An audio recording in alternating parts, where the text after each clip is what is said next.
Section 75 general provisions relating to determination of tax.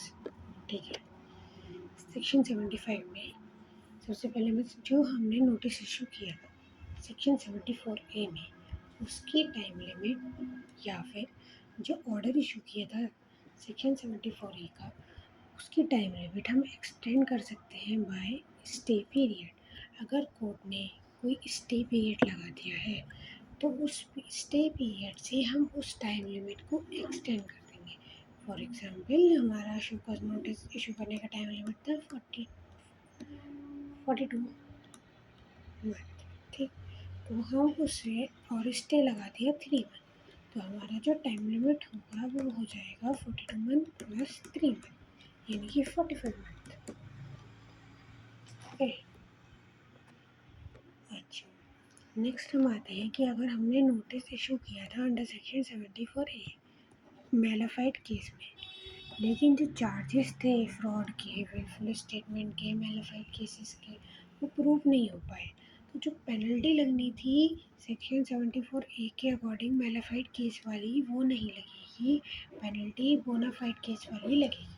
ठीक है, where an appellate authority, appellate tribunal और court concludes कि penalty for fraud case under section 74 is not sustainable for reason that charges of fraud or willful statement or suppression of fact to evade tax have not been established against person to whom notice was issued, then penalty prescribed for non-fraud case under section 74A shall be paid. अगर case देखते वक्त, ठीक है, appellate tribunal को, court को या appellate authority को पता चला कि जो ऑर्डर है वो प्रॉपर नहीं है, तो ये एपीलेट अथॉरिटी, एपीलेट ट्रिब्यूनल और कोर्ट इस केस को रिमांड बैक कर सकती है प्रॉपर ऑफिसर को कि भाई इस केस को दोबारा देखो। तो जो प्रॉपर ऑफिसर है वो ऑर्डर पास करेगा कब तक, विदिन 2 ईयर फ्रॉम डायरेक्शन। ठीक है, तो जो ऑर्डर पास होगा वो 2 साल के अंदर अंदर, जिस दिन से कोर्ट ने या एपीलेट अथॉरिटी ने उसे डायरेक्शन दी केस को रिमांड बैक करने की, तब तक उसे पास करना पड़ेगा। अगर रजिस्टर्ड पर्सन रिक्वेस्ट करता है प्रॉपर ऑफिसर को, फॉर अपॉर्चुनिटी रिक्वेस्ट करता है प्रॉपर ऑफिसर को, तो प्रॉपर ऑफिसर उसे अपॉर्चुनिटी ऑफ बीइंग हर्ड दे सकता है बिफोर पासिंग एन ऑर्डर। ठीक, opportunity of being heard shall be granted where request is received, अगर रिक्वेस्ट रिसीव होती है या फिर और कोई एडवर्स डिसीजन दे रहे हैं हम अगेंस्ट सच पर्सन, तो अपॉर्चुनिटी ऑफ बीइंग हर्ड दी जा सकती है। एडजॉर्नमेंट, मान लीजिए प्रॉपर ऑफिसर ने आपको पर्सनल हियरिंग के लिए बुलाया, लेकिन आप जा नहीं पा रहे किसी कारणवश, आपकी तबीयत ठीक नहीं है या कोई फैमिली इशू है, कुछ भी, तो आप नहीं जा रहे, तो आप एडजॉर्नमेंट फाइल कर सकते हैं। ये एडजॉर्नमेंट आप मैक्सिमम 3 टाइम फाइल कर सकते हैं। आपने एडजॉर्नमेंट फाइल करी तो प्रॉपर ऑफिसर जो है आपको नई हियरिंग की टाइमिंग देगा, वहाँ पे आपको जब प्रेजेंट होना पड़ेगा। ठीक है, जो डिमांड ऑर्डर होता है जो प्रॉपर ऑफिसर ने पास किया, वो स्पीकिंग ऑर्डर होना चाहिए, उसमें सारे रेलेवेंट फैक्ट्स और बेसिस ऑफ डिसीजन मेंशन होने चाहिए।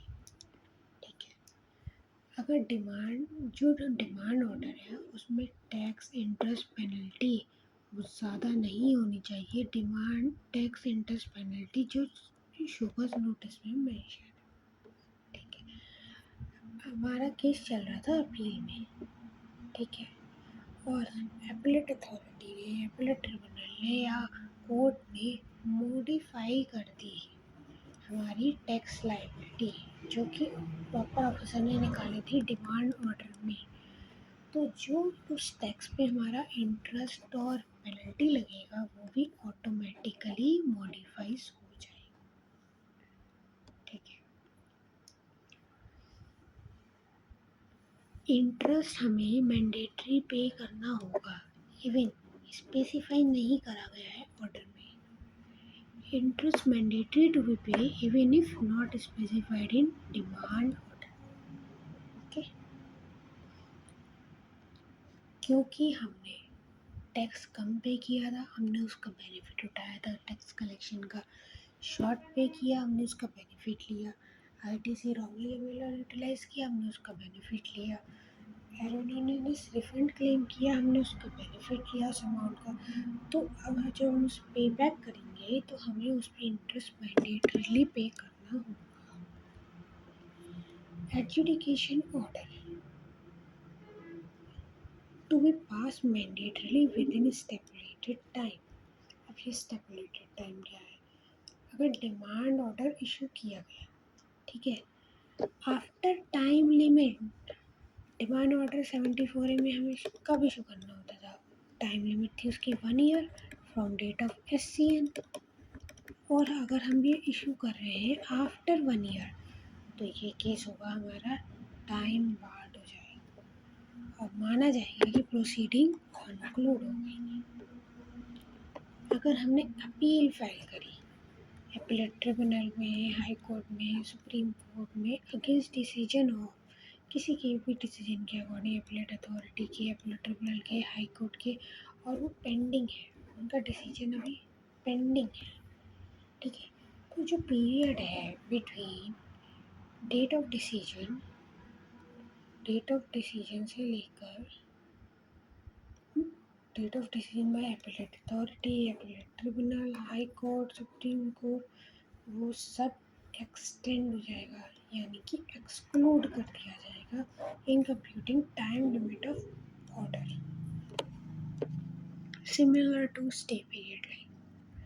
अच्छा, मान लीजिए आपने सेल्फ असेस टैक्स पे नहीं किया या फिर कोई इंटरेस्ट था वो आपने पे नहीं किया, तो अब डिपार्टमेंट ये आपसे रिकवर कैसे करेगा? डिपार्टमेंट ये रिकवर करेगा आपसे through recovery proceedings under section 79।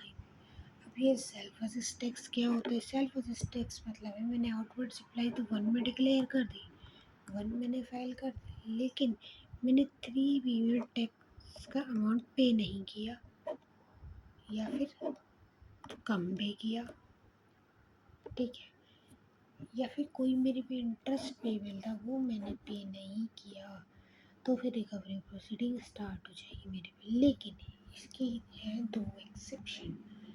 अगर ये जो डिफरेंस था मेरा 1 और 3B वाला, ये कोई टाइपोग्राफिकल एरर था, कोई मुझसे गलती से कोई फिगर में से गलत लिख गई थी इस वजह से था, या फिर सप्लाई मैंने 1 में डिक्लेयर की 3B में नहीं की इस वजह से था, ठीक है, ये सॉरी सप्लाई मैंने 1 में डिक्लेयर नहीं की लेकिन 3B में मैंने उसका टैक्स पे कर दिया, यानी कि 1 में कम है और 3B में ज़्यादा है, ठीक है, टैक्स पे मैंने सही किया है लेकिन अल्टीमेटली मिसमैच आ रहा है मेरे 1 में और 3B में। तो फिर प्रॉपर ऑफिसर कम्युनिकेट करेगा रजिस्टर्ड पर्सन को। अब रजिस्टर्ड पर्सन क्या करेगा? एक्सप्लेन करेगा reason with in reasonable time. जो टाइम लिमिट उसने दे रखी होगी उसके अंदर उसे रीज़न एक्सप्लेन करने होंगे, ठीक है।